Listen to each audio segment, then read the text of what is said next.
I've been playing sports and cooking food my entire life. Now I want to take you on an incredible journey to meet some outstanding athletes, try some awesome recipes with a side of tantalizing conversation. I'm Jen Heasley.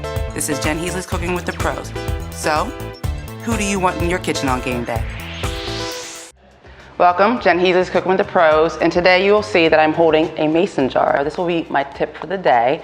I want to tell you quick though who my guest is. My guest is Wally Williams. He played for the Cleveland Browns, he's played for the Baltimore Ravens, he played for the New Orleans Saints, and now he's an analyst. He does sports, he talks about sports, he loves sports. So he'll be my guest in a few. But let's talk about mason jars. These are amazing.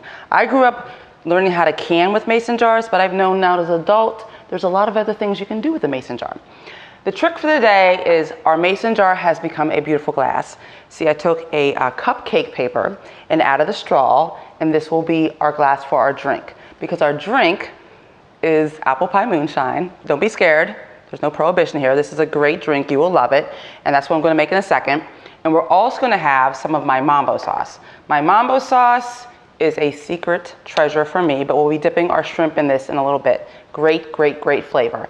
And at the end of the show, we're actually gonna do my sweet potato mousse parfaits in a mason jar, which you can travel and carry to any tailgate or any home party that you're going to. These are a very cute way to contain your dish. So mason jars are key, I love them. So you start with a gallon of apple cider, voila.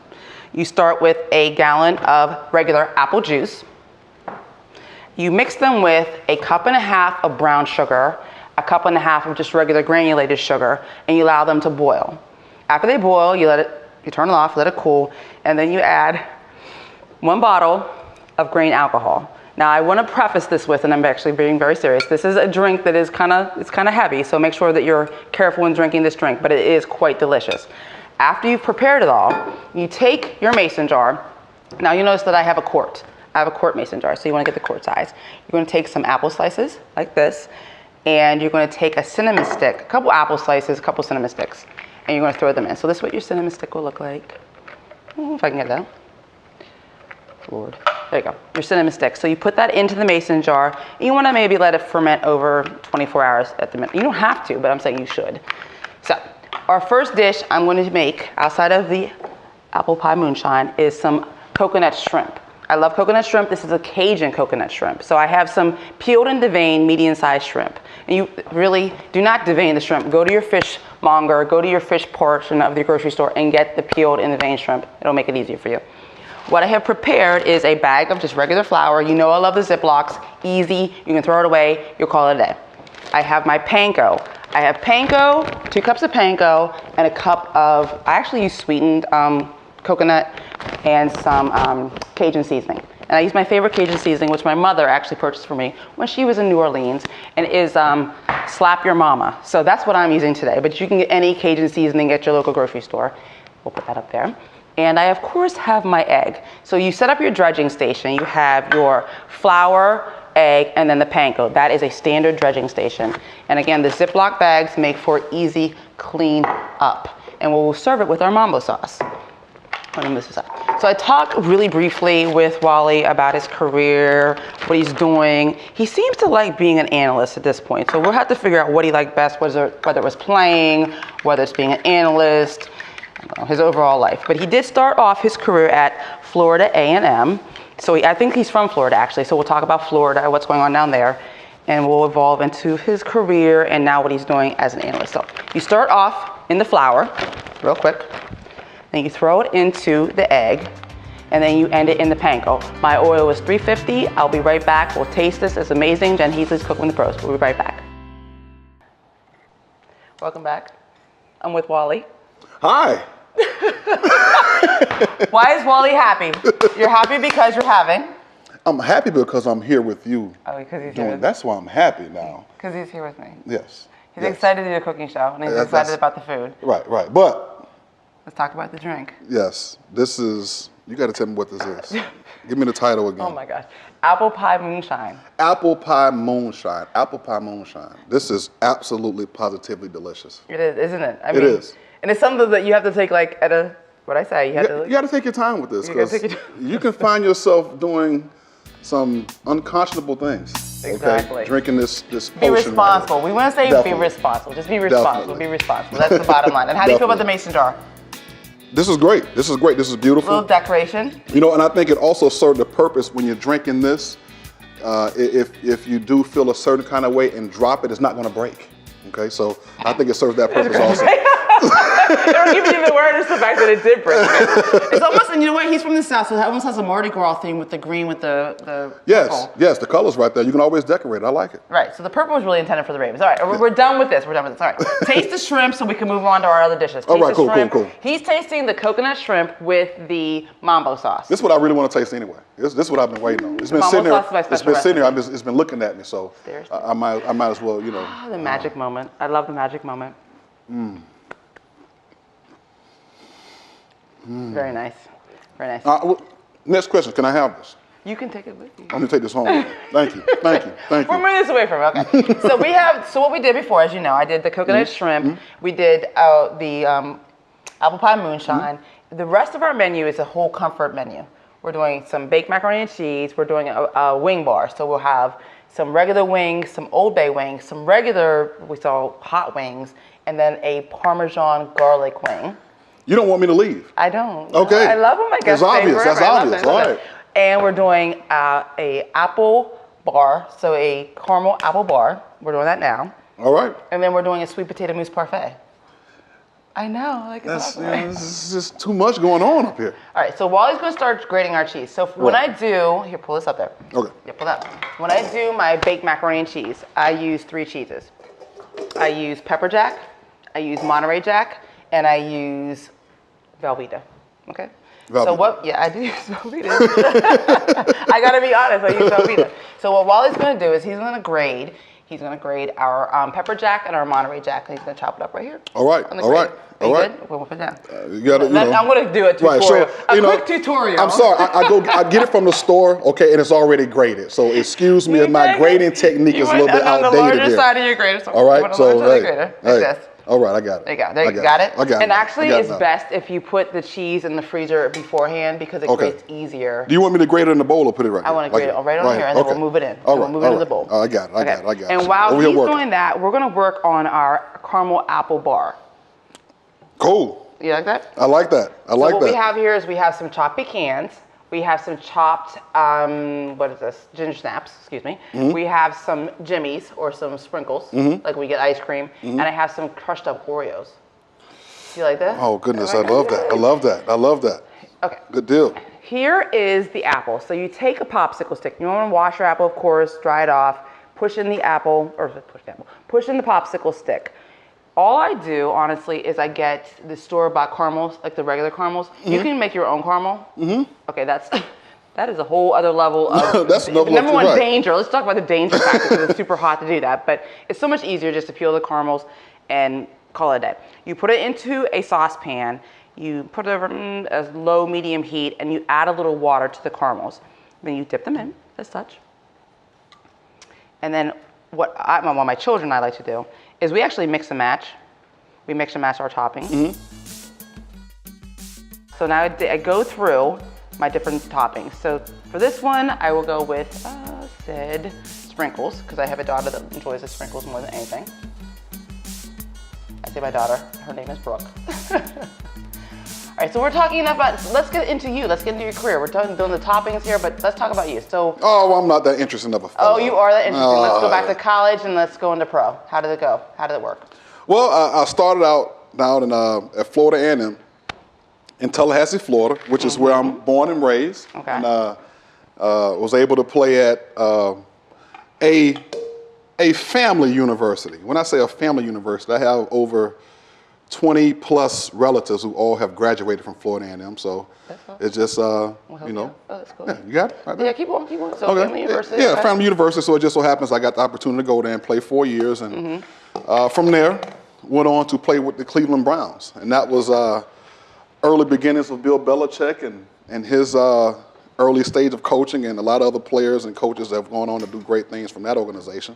Okay. And of course, from Cleveland, move over here to Baltimore. Okay. And begin the franchise that we all know and love now as the Baltimore Ravens. Exactly. In 1996. So that was an experience. It was an experience. A lot of guys were longtime Cleveland Browns fans and players, and were cemented in the city. And they, it was a hard move for a lot of guys, but it's always good to look back in those situations and be a part of something great. So I appreciate that. So when you came, you really felt like you could contribute, and it was going to be something that would be positive for you. You know what? Initially, initially, I couldn't. I would be lying if I told you I had that feeling. I mean, it was just an unknown. Right. A lot of things are a lot of things are different when you're moving into a new organization that nobody knows. And it's in a new environment, a new city. New city, new everything. I mean, you're talking to people and you're saying, "Hey, I play with the Baltimore Ravens." They're like, "Who?" Right. Baltimore who? The Colts, right? Like, no, we're the Ravens, and it was a new experience, but it's something that I can look back on now and definitely have a firm appreciation for, because it's always good to look back in history and say you were part of a first. Exactly. And I was a part of the first ever team here in Baltimore. It's like a kid in a candy shop or something. It's a candy apple shop. It's a candy apple shop. That's nice exactly job. I what love it. So, there you go. So we have the Oreo, we have the sprinkles, and we have the pecans. Yes, delicious. Delicious. It looks amazing. So remember, you take the caramels and then you just display the bar, and you can have like people come over. They can create their own, or you can do it in advance, of course. But very easy. Now, is it great to, when you set up the bar? Do you have to set up an actual line, because when you put this out, people are going to attack this. They will attack it, but you know what? In the past, what I've had is people like maybe do half and half. So do half, the pecans and half the Oreos. There just may have to be some order involved in this. There's a process. Okay. As if I'm like orderly, because I'm really not. But there is an order involved. So these are awesome though. And actually, typically I tell people, take them home, cut them up, because it's really difficult to eat an entire apple of this nature. I mean, they're very obviously rich when you add all this other stuff. So these are awesome though. This is awesome. Delicious. They're great. All right. So you can put that down. I can put it down? Okay. You can put it down. Moving on to something else. So we're going to finish our macaroni and cheese. So the macaroni and cheese, I have, again, the pepper jack, the Monterey Jack, and the Velveeta. And we're going to do our actual macaroni. So I do 1.5 pounds of the macaroni, but I do a roux for the sauce for the cheese. So you take 1/4 cup of flour and 1/4 cup of butter, and you put them on a low heat, and you make it, it's called blonde, so you want it to have like a yellow kind of hue to it, and then you throw your cheese in, and then you throw a whole pint of heavy cream. You know what? When I cook macaroni and cheese, really, sometimes I overcook my You want it al dente, yeah. Yeah. So I mean, how long is a exactly? Like you typically should read the package. Like I read the package, but typically you should read the package, and you want it like maybe when you say for macaroni and cheese, you want to go a minute less than the time that they would say for al dente, because you're going to bake it. Okay. There you go. Nice question. Thank you. So we're going to throw this in. So in my water, I have some salt and I have some olive oil. But we're also going to do a wing bar. Okay. We're going to do Old Bay wings. Now we're talking. Yes. We're going to do hot wings. Yes. We're going to do some Parmesan garlic wings. And then we're going to take the regular wings and dip them into the mambo sauce, which is a winner chicken dinner. I'm a wing connoisseur. Oh, he's a wing connoisseur. Yes. So I think I'm an expert in the wing department. So we're going to see this right here. So I can't wait for this one. So what we have is some basic canola oil. It's 350 degrees. And we get fresh chicken wings and cut them up. There you go. In their individual pieces. Go ahead. There you go. And so we're just going to fry it up. I'm going to add in the... You want to put these in there? Go ahead. Slowly. There you go. See. So with the amount of cheese that I did for the macaroni and cheese, you definitely want 1.5 pounds of macaroni. And you can use any kind of pasta you want, but I just go with the regular macaroni or the regular elbow macaroni because, there. Be careful, because hot oil can be dangerous. Now they have quick hands for this. Exactly. And we have our toppings over here for our macaroni or our wing bar, but we'll get to that in a second. So let's talk more about you. So you came out of college, you went to Cleveland, but you came out as an undrafted free agent. He's making sure he doesn't get burned. Undrafted free agent. I'm multitasking. I try not to hurt my guests. Let's lay it in. No, lay it in. Just lay. There you go. Okay, there you go. All right, we're good. All right, we're good. So you came out as an undrafted free agent. Came out as an undrafted free agent.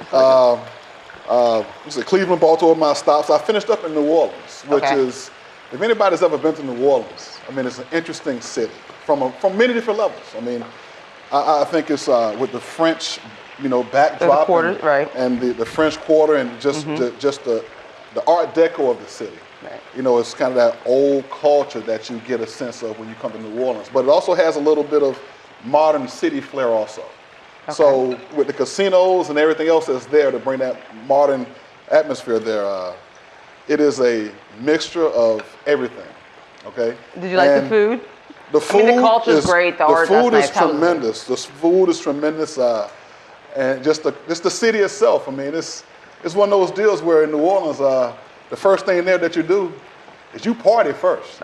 Okay, you party first, and I don't know anything about that. I'm not familiar. That's first. You party first, then you eat. Then if you choose to work, then go ahead and work afterwards. No. But, it is a great place. It's a great time down there, and it was. One of those memorable times in my life that I feel very blessed to be a part of, had the opportunity to do. So, obviously, when people move as far as NFL or any sports team, any job, but it doesn't even matter if you're playing a sport, you can move from city to city regardless of your career passion. Like, the fact that you had the opportunity to be there, it set itself apart from other cities you were in? Yeah, every city really has this distinct flavor, of course, but New Orleans was just one of those places that is culturally different than any other. There are some comparisons in Cleveland and Baltimore I can really, I agree. Go back and forth. Right. But in New Orleans, it's totally separate. It's totally different. It's even different than me growing up in Tallahassee, and we're still in the South. Right. So you would think there was some commonality, and it's really not. Right. It is a different.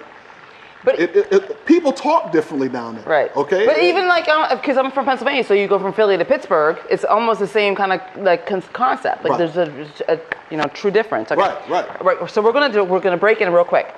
So we're frying our chicken for our wing bar. Yes. We're doing our macaroni to finalize our macaroni and cheese. Okay. And what I'm doing, because we started with our mason jars. Right. And I talked about my sweet potato mousse parfaits. All right, you did. So I have a pre-done mason jar. So the bottom of this is gingerbread. Just a store-bought baked gingerbread. And then my sweet potato mousse is a combination of actually canned sweet potatoes. So you basically take 2.5 cans or cups, of sweet potato. You mix it with half of a block of cream cheese, and maybe 2 cups of brown sugar. And I did say 2 cups. And we put in some nutmeg and some cinnamon. Okay. And then you layer it with the gingerbread. You layer it with some graham crackers. And then we'll top it with a little bit of Cool Whip. Now, can I put that in the refrigerator and freeze Yes, exactly. This is something you can carry with you. You can take it. It's traveling. It's awesome. That's Right. why we put it in the mason jars. Great. It's amazing. I like that. You like that? It's nice and pretty, too. It is pretty. So we'll Yes, top it it is. off. So we'll be right back with our wing bar. We'll be right back. Okay, so we're back with the macaroni and cheese. Yes, we are. And I have the boats. Wally, you have to hold the boat is a key. You have to have the boats, okay? And for nasty dudes like me, this serves a purpose. It makes you tidy. It makes you very tidy. When you put your food in here like this, oh goodness, I'm messing up. You don't spill it on the floor. See, it's all covering. It's opposed to a plate, it's opposed to a bowl. It's all encompassing. Yeah. So we have the macaroni and cheese. He's putting it into our boats. Yes. Now, what we have is our fried wing bar. Fried wing bar. Delicious. Delicious. So I have 3 toppings right now. I have Old Bay, and you take some Old Bay and you mix it with butter. So basically you take a whole stick of butter and mix it with about a half cup of Old Bay. Okay. Essentially, proportionally to about 12 wings. Okay. You fry them, and all you do is, as such, you drizzle. You drizzle. You don't dip. You drizzle. No, you drizzle. You drizzle. Right. You drizzle. Drizzle. Drizzle. And then you just basically shake it around. After I fry them, after I put them with the Old Bay, I typically also then put them back in the oven for like maybe another 1 or 2 minutes just to crystallize it. And now your traditional hot. So I took hot sauce, again about a cup of hot sauce with a stick of butter. Okay. I use Crystal. All right. Butter's not bad. And are we drizzling again? And we're drizzling again. You're right. drizzling, but you All toss it around. Like you toss around, like you take the tongs, you toss around. They're nice and hot, and it basically locks and it seals in the flavor because it's coming out of the hot oil. You toss it around and you put it back into the oven, and again put it in there for maybe 1 or 2 minutes under the broiler. Same concept. And the final thing is, this is a kicker. I have a garlic parmesan topping, but it's garlic, salt, Parmesan cheese, and mayonnaise. which is something you may not couple as far as when you look at, you know, your actual wings, but mayonnaise will seal it in. But it works. It does work. But you do top it on, and this actually you will put into the oven. You drizzle it over, you put it in the oven, you toss them around, and it becomes this creamy, beautiful sauce on top of your wings. Now, do you let this actually bake a little bit more in the oven? Yes, you do. Yes, too? you do. You do. You put it in. These go in for about 5 minutes. Okay. And these wings, you can bake them the same or fry them the same amount of time, but essentially, you're going to put them in there. So it's going to melt quickly. I mean, it's mayonnaise for Pete's sake. It's high fat. Okay. So to finish up our sweet potato mousse parfaits, so we have them in our mason jars. Beautiful. Yes. Am I correct? Yes. So all I do is a pre-store-bought topping. So you take these, what you can do is you pre-prepare them and you carry them like you would go to a picnic, anything, you put them in a little basket. When you get to the picnic or wherever you're going, your tailgate, your home gate, you pop off your little lids and you top them off. You top off, I said graham cracker earlier, it's actually ginger snap. You crush up ginger snap to put on top. That's a crunchy factor. You top it off with a little whipped topping, like such. Like such. That was really easy. Nice. Thank you. There you go. It's still pretty. It's really pretty. That's So what it's contained. pretty. You like Yes, that? I like that. You like that? Okay. So I'm gonna give you a spoon real quick, so you can taste it. All right. You gotta go in. Gotta go in.